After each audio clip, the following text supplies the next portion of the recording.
Gaza में पूरे 2 साल के खुले नरसंहार के बाद इजरायल और हमास के बीच में छिड़ी जंग में अब शांति बहाली हो चुकी है फिलहाल के लिए। 7 अक्टूबर 2023 को हमास द्वारा इजरायल पर किए गए आतंकी हमले और अबडक्शन से शुरू हुई यह लंबी लड़ाई अब आखिर में इजरायली हॉस्टेजेस के घर वापसी के साथ साथ अपने अंजाम तक पहुंचती दिख रही है। लेकिन यहां से आगे जो रास्ता है वो आसान नहीं होने वाला है। गाजा पूरी तरीके से तहस नहस हो चुका है। हमास की आधी से ज्यादा लीडरशिप मारी जा चुकी है। 60-70 हजार से ज्यादा पैलेस्टीनियंस मारे जा चुके हैं। हजारों अभी भी मलबे के नीचे दबे हो सकते हैं। स्कूल, अस्पताल, मकान, दुकान, घर बीते 2 सालों में इजरायल ने गाजा में सब कुछ जमींदोज कर दिया है। ऐसे में गाजा को एक बार फिर से 20 लाख लोगों को रहने लायक बनाने के लिए भी सालों लग सकते हैं। उसके बाद वहां पोस्ट वॉर गवर्नेंस की बात, अल्टीमेटली एक पैलेस्टीनियन स्टेट की बात, यह सब तो अभी सोचना है। तो चैलेंजेस अभी भी बाकी हैं, लेकिन डोनाल्ड ट्रंप ने देर में ही सही लेकिन कम से कम यह ब्लडशेड तो फिलहाल के लिए बंद करवा दिया है। एक सीज फायर हो गया है। लेकिन अगर युद्ध समाप्त हो चुका है, प्रिजनर एक्सचेंज हो चुके हैं, धूमधाम से पीस समिट का भी समापन हो गया, सीज फायर पर हस्ताक्षर हो गए, तो सवाल तो यह उठता है कि युद्ध जीता कौन? इतने जाने गई मिडिल ईस्ट न्यूक्लियर वॉर के कगार पर आ गया, खरबों रुपए खर्च हो गए, तो परिणाम क्या निकला? देशभक्त के आज के एपिसोड में एक नजर डालेंगे पिछले 2 सालों से चल रहे इस जंग और नरसंहार पर। कैसे यह वॉर पूरी दुनिया के लिए एक चेतावनी है, कैसे इजरायल ने दिखा दिया कि इंटरनेशनल कम्युनिटी के नाक के नीचे हम जो मर्जी है वो कर सकते हैं, तुम हमें रोक नहीं सकते हो। कैसे शायद ये युद्ध, ये 80 साल की उम्र का यूनाइटेड नेशन जो पहले से ही लड़खड़ा रहा था, उसे कब्र में ढकेल दिया है इस युद्ध ने। और क्या कुछ होगा अब इन 2 सालों के बाद? क्या होना बाकी रह गया है? क्या है डोनाल्ड ट्रंप का यह पीस प्लान? और फाइनली अमेरिका का सारा पैसा, असला, सपोर्ट, इस सब के बाद भी इजरायल ये जंग जीत क्यों नहीं पाया? After years of suffering and bloodshed, the war in Gaza is over. Humanitarian aid is now pouring in, including hundreds of truckloads of food. Civilians are returning to their homes. The hostages are reuniting. I mean, it's the level of love and sorrow, I've never seen anything like it. America के Poopó Donald Trump ने सच में war रुकवा दी। आखिरी 20 hostages जिन्हें Hamas ने अक्टूबर 7, 2023 में अपने आतंकी हमले के दौरान बंदी बना लिया था, वो सोमवार को लगभग 750 दिन कैदी बनने के बाद फाइनली अपने घर वापस पहुंच गए। पूरे इजरायल में इस बात की खुशी मनाई जा रही है। हजारों लोग सड़कों पर सेलिब्रेट करते दिखे। दूसरी तरफ गाजा और वेस्ट बैंक के लोगों में भी खुशी की एक लहर दौड़ गई थी, क्योंकि इजरायल ने भी लगभग 2000 पैलेस्टीनियन प्रिजनर्स को रिहा करके अपने घर वापस भेज दिया। गाजा में उनका स्वागत भी धूमधाम से किया गया। इसी के साथ पैलेस्टीनियन लोग 2 साल से गाजा में चल रहे इजरायली मिलिट्री ऑपरेशंस के खत्म होने का जश्न भी मना रहे हैं। पिछले हफ्ते पीस अग्रीमेंट पर सहमति बनने के बाद ही इजरायल ने अपने सोल्जर्स गाजा में तय नियंत्रण रेखा से पीछे खींच लिया, जिसके बाद हजारों की संख्या में डिस्प्लेस्ड पैलेस्टीनियंस अपने शहर, अपने कस्बे, अपने घर वापस जाना उन्होंने शुरू कर दिया। जिस वक्त इजरायल और पैलेस्टीनियन लोग अपने परिजनों के घर वापसी का जश्न मना रहे थे, ठीक उसी वक्त दुनिया के peace maker in chief Donald Trump भी इजरायल पहुंच गए। उन्होंने इस पीस डील की सराहना करते हुए इजरायली पार्लियामेंट को एड्रेस किया, जिसमें ऑब्वियसली वो इस शांति समझौते का क्रेडिट खुद ही लेते हुए नजर आए। इजरायल से वाहवाही लूटने के बाद ट्रंप उसी शाम इजिप्ट में पहुंचते हैं। वहां 20 से भी ज्यादा वर्ल्ड लीडर्स से मिलते हैं, जहां पर उन्होंने मिडिल ईस्ट पीस समिट को एड्रेस किया और गाजा सीजफायर डील पर हस्ताक्षर किए। इस इवेंट के होस्ट इजिप्ट के प्रेसिडेंट अब्देल फताह अल सीसी ने कहा कि गाजा में सीजफायर के साथ मिडिल ईस्ट में एक नया दौर, उसकी शुरुआत हम देख रहे हैं। ट्रंप ने भी अपने स्पीच में इजरायल और हमास के बीच में जंग का दी एंड उसकी घोषणा कर दी।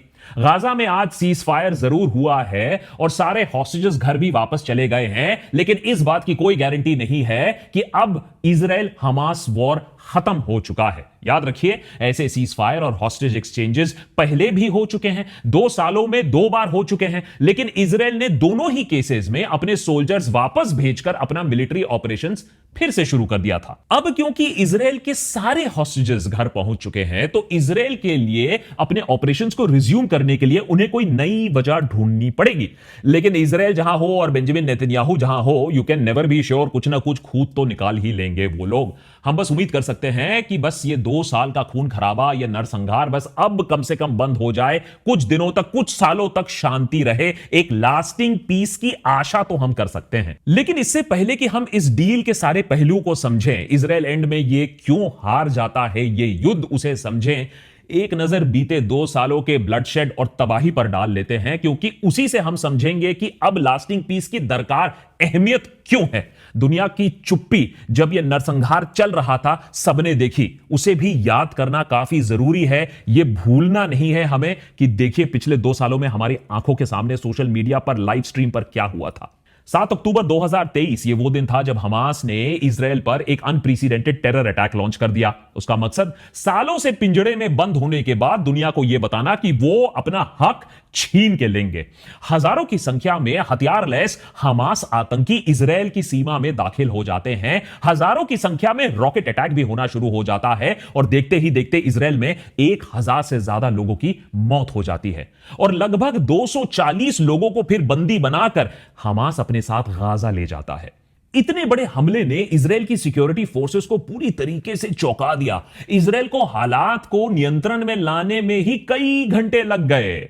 लेकिन इससे पहले कि इजराइल अपने आप को संभालता, ठीक से डैमेज असेसमेंट करता, इजराइल की टॉप लीडरशिप ने हमास पर ऑल आउट वॉर डिक्लेयर कर दिया। गाजा पर अंधाधुंध एयर स्ट्राइक्स होने शुरू हो गए। कुछ ही दिनों में इजराइल ने पूरे गाजा इनक्लेव पर ब्लॉकेड का ऐलान कर दिया। ना लोग, ना खाना, ना कोई भी सप्लाई, अब कुछ भी गाजा में बिना इजराइल के परमिशन ना अंदर जा सकता है, ना बाहर आ सकता है। जंग की शुरुआत से ही एक बात साफ होने लगी थी, इजराइल गाजा में सिविलियन कौन है, बच्चा कौन है, बीमार कौन है, उसकी परवाह नहीं करने वाला है। गाजा मतलब हमास, गाजा के पक्ष में बोलने वाला हमास सिंपैथाइजर। एयर स्ट्राइक से शुरू हुई यह बर्बरता जल्द ही ऑन ग्राउंड इंकर्जन में तब्दील हो जाती है। गाजा की सड़कों पर अब इजरायली सोल्जर्स अपने टैंक्स के साथ उतर जाते हैं। आज 2 साल के इजरायली हमलों के बाद कम से कम 60-70 हजार पैलेस्टीनियंस मारे जा चुके हैं, जिसमें 20,000 से ज्यादा बच्चे शामिल हैं, जिसे इजराइल हमास टेररिस्ट भी कहता है।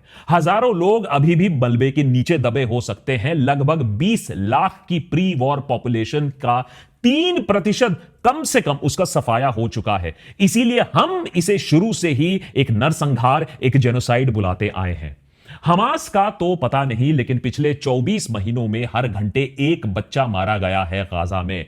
जिंदा बच भी गए तो भैया उसका अलग दुख। 1,70,000 से ज्यादा लोग जंग में सीरियसली जख्मी हो गए, जिनमें से कई तो जिंदगी भर अब अपाहिज ही रहेंगे। कुछ लोग गाजा जेनोसाइड सुनकर आज भी तिलमिला जाते हैं कि इसे जेनोसाइड क्यों बोल रहे हो, लेकिन फैक्ट तो यही है। कड़वे फैक्ट और कड़वा सच तो यही दिखाता है।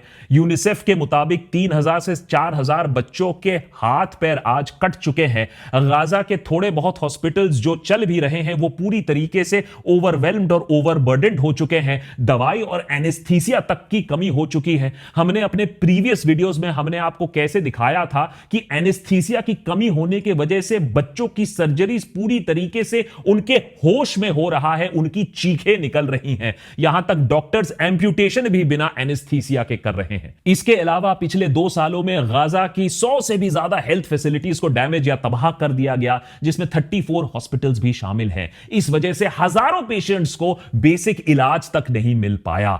बॉम्बिंग्स में 1,700 से ज्यादा हेल्थ और एड वर्कर्स मारे गए। अक्टूबर 2023 के बाद से डब्ल्यूएचओ के मुताबिक गाजा में 800 से ज्यादा अटैक्स हेल्थ फैसिलिटीज पर हुए हैं, जिसमें हॉस्पिटल्स, एम्बुलेंसेस, क्लिनिक्स ये सब शामिल है। तो एयर स्ट्राइक्स जानबूझकर मेडिकल फैसिलिटीज पर किया जा रहा था। इजराइल के ब्लॉकेड का मकसद ही यही था कि गाजा के लोगों को भूखा मारना है। लोगों पर तब भी फायरिंग हुई, गोलियां बरसाई गई जब वो एड सेंटर पहुंचे खाना लेने। सोचिए, भूखे लोगों पर भी गोली बरसाना, सब हमास के नाम पर। अब तक 450 से भी ज्यादा लोग, जिनमें 154 बच्चे शामिल हैं, गाजा में भूख के चलते मारे गए। 22 अगस्त को यूएन ने गाजा में अकाल डिक्लेयर कर दिया। यह मिडिल ईस्ट के इतिहास में पहला ऑफिशियल रिकॉग्नाइज्ड फैमिन था, जो अनफॉर्चुनेटली नेचर ने नहीं, पूरी तरीके से यह फैमिन मैन मेड था। सिर्फ जुलाई में ही 12,000 बच्चों में सिवियर मैलन्यूट्रिशन पाया गया। आज हालत इतनी खराब है कि 4 में से 1 बच्चा अक्यूट मैलन्यूट्रिशन से जूझ रहा है गाजा में। यूएन डेटा के मुताबिक इस साल अगस्त तक गाजा में 92% रेजिडेंशियल बिल्डिंग्स, 88% कमर्शियल बिल्डिंग्स पूरी तरीके से बर्बाद हो चुकी हैं या बुरी तरीके से डैमेज हो चुकी हैं। 62% रेजिडेंट्स के पास तो प्रॉपर्टी ओनरशिप के पेपर्स नहीं है। मतलब अगर गलती से रीबिल्डिंग हो भी गया, किसी ने पैसा दे दिया, एड दे दिया, तो लोग अपना घर वापस क्लेम नहीं कर पाएंगे या बहुत मुश्किल होने वाली है। वर्ल्ड बैंक के मुताबिक गाजा में $55 बिलियन तक की तबाही हो चुकी है। कौन भरपाई करेगा? कहां से यह सब पैसा आएगा? अक्टूबर 2023 से लेकर अब तक लगभग 300 जर्नलिस्ट और मीडिया वर्कर्स गाजा में मारे जा चुके हैं। ब्राउन यूनिवर्सिटी की कॉस्ट ऑफ वॉर प्रोजेक्ट के मुताबिक गाजा में जितने जर्नलिस्ट मारे गए हैं वो US civil war, world war 1, world war 2, Korean war, Vietnam war, Yugoslav conflicts और पोस्ट 9/11 अफगानिस्तान वॉर, इन सबको अगर आप मिला लो उससे भी ज्यादा जर्नलिस्ट एक वॉर में मारे गए हैं पिछले 2 सालों में, क्योंकि इजराइल ने चुन चुन कर जर्नलिस्ट को मारा है, स्नाइपर अटैक से मारा है, मिसाइल फायर में उन्हें मारा है और उन्हें कोई नहीं रोक पाया। इजराइल को कोई नहीं रोक पाया क्योंकि यूएन भी क्या करता, यूएन के खुद 126 लोग इजराइल ने मार गिराए। यह यूएन के इतिहास में भी अनप्रेसिडेंटेड है। गाजा पर इजराइल का हमला शुरू होते ही वॉर का बैलेंस पूरी इजराइल के तरफ शिफ्ट हो चुका था। Air strike, ground incursion, tanks, missile, पैसा, media, international support, narrative, Israel के पास सब कुछ था और हमास का नाम और निशान मिटाने के लिए उसने अपनी पूरी ताकत झोंक दी। यह इजराइल का ऑफिशियल ऑफ कोर्स वर्जन था। सच तो यह है कि इजराइल की फोर्सेस गाजा में सिर्फ हमास को टारगेट नहीं कर रही थी, उनका एम हमेशा गाजा के लोगों को कलेक्टिवली पनिश करना था कि तुम्हारी जुर्रत कैसे हुई हमारे तरफ आंख उठाने की, ताकि वो फिर से अपनी आवाज कभी ना उठा पाए, ताकि गाजा को भी खत्म कर दिया जाए, दुनिया के मैप से ही हटा दिया जाए। और यह बात इस जंग के पहले महीने में ही काफी साफ हो गई थी। जंग शुरू होते ही एक अस्पताल पर आपने मिसाइल अटैक कर दिया, 400 से ज्यादा लोग घायल, पहले से ही जो लोग थे बीमार थे वो मारे गए। पूरी दुनिया में अब तक जो इजराइल के प्रति अक्टूबर 7 अटैक के वजह से पूरी की पूरी 100% सिंपैथी थी वो धीरे धीरे इरोड होना शुरू होता है। इजराइल के प्रति सिंपैथी धीरे धीरे उसके खिलाफ होने लगता है क्योंकि सच सामने आने लगता है। दुनिया भर में अल अहिल हॉस्पिटल के अटैक के खिलाफ प्रोटेस्ट होने शुरू हो जाते हैं, लेकिन इजराइल ने किसी की एक ना सुनी। अटैक्स और भी ज्यादा खौफनाक होने लगे और उसके खिलाफ दुनिया के कई हिस्सों में फिर हमने प्रोटेस्ट भी इंटेंसिफाई होते देखे। लीडरशिप ने नहीं, पॉलिटिशियंस ने नहीं, आम नागरिकों और स्टूडेंट्स ने प्रोटेस्ट किया। इन प्रोटेस्ट का सबसे आक्रामक, सबसे एग्रेसिव रूप हमने देखा यूएस के यूनिवर्सिटी कैंपसेस में, जहां बाइडेन की लिबरल डेमोक्रेटिक सरकार होने के बावजूद पैलेस्टीनियन प्रोटेस्टर्स पर, स्टूडेंट्स पर, टीचर्स पर, उनके खिलाफ यूएस गवर्नमेंट ने अपनी ही रायट पुलिस को छोड़ दी, अपने कुत्ते भी छोड़ दिए उनके ऊपर। यह है कंट्रोल इजराइल का अमेरिका के ऊपर, और यह कंट्रोल क्यों है उसके ऊपर भी हमने डिटेल में एपिसोड बनाया था। इतने इंटेंस क्लैशेस सालों से यूएस यूनिवर्सिटीज में नहीं देखे गए थे, क्योंकि यूएस यूनिवर्सिटीज में परमिशन होती है कि आप पीसफुली प्रोटेस्ट कर सकते हो, लेकिन यहां नहीं, क्योंकि बात इजराइल की थी। इन प्रोटेस्ट में हिस्सा लेने वाले कई स्टूडेंट्स पर आज तक केसेस, डिपोटेशन, यह सब चल रहा है। कितने गवर्नमेंट और प्राइवेट सेक्टर एम्प्लॉइज को सिर्फ पैलेस्टाइन का फ्लैग पोस्ट करने के लिए, अपने सोशल मीडिया पोस्ट के लिए अपनी नौकरी से हाथ धोना पड़ा।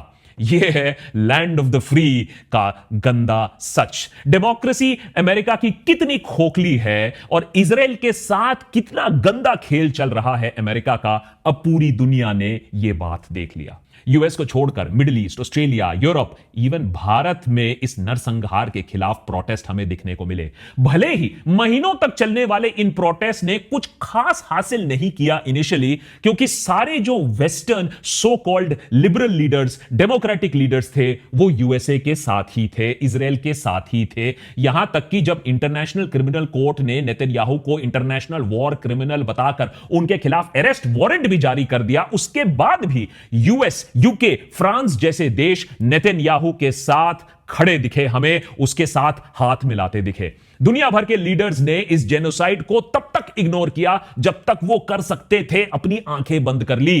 फाइनली जब बात एक मैन मेड फैमिन तक आ गई, बात लोगों के भूखे मरने तक आ गई, तब जाकर फ्रांस और यूके ने इजराइल को डांट लगाते हुए पैलेस्टाइन को फॉर्मली रिकॉग्नाइज किया। देर ही सही, लेकिन इन देशों ने पैलेस्टाइन को रिकॉग्नाइज करके इजराइल के गाल पर एक करारा तमाचा मारा। यहां इजराइल गाजा को दुनिया के नक्शे से मिटाना चाहता था, वहां और भी देश आज पैलेस्टाइन को एक देश मानते हैं, उसका भी राइट टू एग्जिस्ट उसको मानते हैं। वही मान्यता, वही टू स्टेट सॉल्यूशन जिसकी पैरवी नेहरू से लेकर मोदी तक ने किया है भारत के लिए इतने दशकों से। इजराइल गाजा को मैप से हटा नहीं पाया, सारी दुनिया की ताकत लगा दी, हॉस्टेजेस को ढूंढ नहीं पाया, हमास भी पूरी तरीके से खत्म नहीं कर पाया। तो जंग जीता कौन? 2 सालों में 2 सीज फायर और हॉस्टेज एक्सचेंजेस हुए, एक बार नवंबर 2023 में और एक बार इस साल के शुरुआत में, जब 6 हफ्तों के लंबे युद्ध विराम में 20 छोड़कर बाकी सारे हॉस्टेजेस को छुड़ा लिया गया था। लेकिन ये दोनों सीज फायर एफर्ट्स ना सही माने में शांति नहीं ला पाते हैं। उल्टा इन सीज फायर एफर्ट्स के बावजूद इस वॉर का जो एम्बिट है वो और बढ़ने लगता है। अक्टूबर 2023 में जंग शुरू होने के साथ ही हमास के अलावा उस रीजन में बाकी ईरान बैक्ड ग्रुप्स जैसे हुतीज और हिजबुल्लाह भी इजराइल के खिलाफ हमला तेज कर देते हैं। एक तरफ यमन से हुती रेबल्स इजराइल वेसल्स को रेड सी में पकड़ने लगते हैं, अटैक करने लगते हैं, वहीं हिजबुल्लाह इजराइल के नॉर्थ पर लगातार रॉकेट बरसाने लगता है। और बीच बीच में कम से कम 3 बार तो इजराइल ने सीधा इरानियन टेरिटरी पर भी हमला कर दिया, कभी हमास चीफ को अटैक करने के लिए, कभी रॉकेट अटैक के रिटेलिएशन में, और कभी तो ईरान के न्यूक्लियर साइट्स को तबाह करने के लिए। लेकिन एक तरफ जहां इस मल्टी फ्रंट वॉर के बाकी फ्रंट्स पर इजराइल अपने अपोनेंट्स को मिलिट्री मात देता आया, यह बात माननी पड़ेगी, वही गाजा में एक जेनोसाइडल लेवल के ऑपरेशन के बाद भी इजराइल अपने बचे हुए हॉस्टेजेस को ढूंढने में असफल रहा। कहां गई वो फेम्ड टेक्नोलॉजी इजराइल की? कहां गई उनकी जो पूरी जो ग्राउंड इंटेलिजेंस हुआ करती थी? पिछले साल सितंबर में इजराइल ने लेबनान के हिजबुल्लाह ग्रुप के 3000 से ज्यादा मेंबर्स को एक साथ अपाहिज कर दिया, उनके पेजर्स पर धमाका करके। यह कैसे किया, इस पर पूरा एक डिटेल्ड एपिसोड है, देशभक्त पर देख लीजिएगा। हालांकि इस ऑपरेशन ने अपने आप में ही पूरी दुनिया के rules of war and engagement के खिलाफ जाने के वजह से इसकी निंदा की गई। ब्रिक्स जैसे प्लेटफॉर्म ने इस अटैक को तो टेरर अटैक बताया बाय इजराइल, लेकिन फिर भी इस अटैक से इजराइल को लेबनान के हिजबुल्लाह पर एक एडवांटेज मिल जाता है। उसके बाद ऑलमोस्ट इमीडिएटली इजराइल ने लेबनान पर एयर स्ट्राइक शुरू कर दिए। इन एयर स्ट्राइक में पूरी की पूरी हिजबुल्लाह लीडरशिप को साफ कर दिया गया। लास्ट में एक क्रॉस बॉर्डर वॉर करने के बाद हिजबुल्लाह पूरी तरीके से अपने घुटनों पर आ गई। यही हाल इजराइल ने यूएस के साथ मिलकर बाद में यमन के हुतीज के साथ भी किया। Back to back air strikes में उसके कई लॉन्चर्स और मिलिट्री सेंटर्स को तबाह कर दिया। हिजबुल्लाह और हुतीज को तो धूल चटा दिया इजराइल ने, इस पर कोई डिबेट नहीं है। तो इजराइल ने सोचा आपदा में अवसर ले लेते हैं, ईरान को भी निपटा देते हैं।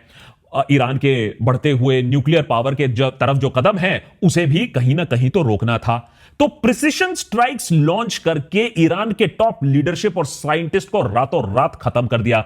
उसके बाद ईरान के ऊपर टोटल एयर सुपीरियरिटी हासिल करके उनके तमाम न्यूक्लियर साइट्स के ऊपर बमबारी शुरू कर दी। इसे एक्चुअली ईरान के न्यूक्लियर प्रोग्राम को कितना खतरा पहुंचा, कितना नुकसान पहुंचा, क्या ईरान अभी भी न्यूक्लियर बॉम्ब बना सकता है, यह तो वक्त ही बताएगा। लेकिन ईरान भी चुप नहीं बैठता है। अपने एडवांस्ड बैलिस्टिक और हाइपरसोनिक मिसाइल से इजराइल तेल अवीव पर फिर मिसाइल बरसाना वो शुरू कर देता है। इजराइल के लोगों को पहली बार युद्ध का खौफ सताने लगता है। उनको समझ में आता है कि गाजा के लोगों पर वो इतने सालों से क्या करते आए हैं।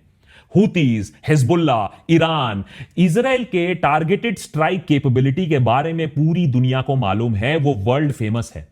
सवाल यह उठता है कि गाजा में टारगेटेड स्ट्राइक क्यों नहीं किया? वो ऑप्शन आपने चूज नहीं किया गाजा में, वहां आपने एक जेनोसाइड और मास किलिंग का रास्ता ही अपनाया, क्योंकि इजराइल कहीं ना कहीं इस वॉर के जरिए पूरे पैलेस्टीनियन पॉपुलेशन को खत्म करना चाहता था। अगर सिर्फ हमास को टारगेट करता, अगर प्रिसिशन स्ट्राइक रखता, अपना फोकस रखता, तो हिजबुल्लाह की तरह यह हमास को भी खत्म कर देता इजराइल। लेकिन एक अनटारगेटेड और मास ऑपरेशन की वजह से ना इजराइल सारे पैलेस्टीनियंस को मार पाया और ना ही पैलेस्टीनियन कॉज को खत्म कर पाया और ना ही हमास को कंप्लीटली हटा पाया। As a matter of fact Hamas के तो कई सेक्टर्स इसे अपनी जीत बता रहे हैं। भले ही हजारों पैलेस्टीनियन बच्चे मरे हों, लेकिन सर्टेनली आप यह नहीं कह सकते हो कि इजराइल ये वॉर जीत चुका है, क्योंकि उसके जो मेन ऑब्जेक्टिव में से एक था एलिमिनेशन ऑफ हमास, वो अभी तक बहुत दूर है। हॉस्टेजेस भी जो उसे मिले वो एक्सचेंज में मिले। पूरी दुनिया को गाजा के बारे में आज और ज्यादा पता है, इजराइल की सच्चाई दुनिया के सामने आज और ज्यादा है और आज कई और देश पैलेस्टाइन को एक इंडिपेंडेंट देश मानने के लिए तैयार हैं, एक 2 स्टेट सॉल्यूशन की डिमांड कर रहे हैं। अब फाइनली बड़ा सवाल तो यह है कि आगे की छोड़ो, क्या यह सीजफायर टिक भी पाएगा या और भी लोग मरेंगे? और आगे अब क्या होने वाला है, क्योंकि हॉस्टेजेस और डिटेनीज का एक्सचेंज तो कंपैरेटिवली इजी पार्ट था। हमास के लिए इसका मतलब यह है कि उनका जो पूरा का पूरा लीवरेज था, एडवांटेज था, अब उनके हाथ से निकल गया है। उनके पास कोई पत्ता नहीं है नेगोशिएशन के लिए। हॉस्टेज एक्सचेंज ट्रंप के 20 पॉइंट प्लान का पहला पॉइंट है, यानी यह इनिशिएटिव बस एक पहला फेज है। अब असली काम शुरू होने वाला है, जिसे हमास को डिसआर्म करना, गाजा की सिक्योरिटी अश्योरेंस देना और सबसे मुश्किल टास्क गाजा का रिकंस्ट्रक्शन करना। कौन फंड करेगा, कौन फाइनेंस करेगा, क्योंकि पूरा एक एरिया अब एक डेमोलिशन साइट बनकर रह चुका है। उसके बाद एक और टीडियस प्रोसेस होगा, डिस्प्लेस लोगों का रिहैबिलिटेशन होना, लगातार मदद पहुंचाना, मेडिकल एड देना। लेकिन सबसे बड़ा सवाल अभी भी वही है, गाजा को कौन चलाएगा? अगर हमास नहीं चलाएगा, अगर पैलेस्टीनियन अथॉरिटी नहीं चलाएगी, जिसका ट्रंप के डील में सजेशन दिया गया है, तो फिर गवर्नेंस किसके हाथ में होगा? एक वेग रेफरेंस है पैलेस्टीनियन स्टेटहुड देने का, लेकिन उस पर कोई ठोस कमिटमेंट नहीं है। यह कोर इशू फिर से लटका का लटका रह गया। शर्म शेख में यह जो पीस समिट के नाम पर जो नाटक हो रहा है, वो एक पॉलिटिकल शोबाजी से ज्यादा कुछ नहीं है। वहां मौजूद ज्यादातर लीडर्स का कोई कॉमन विजन नहीं है, गोल नहीं है। सब बस यह दिखाना चाहते हैं कि वो ट्रंप के लीड को फॉलो कर रहे हैं, जिससे 2026 में ही सही उसको नोबेल पीस प्राइज मिल जाए।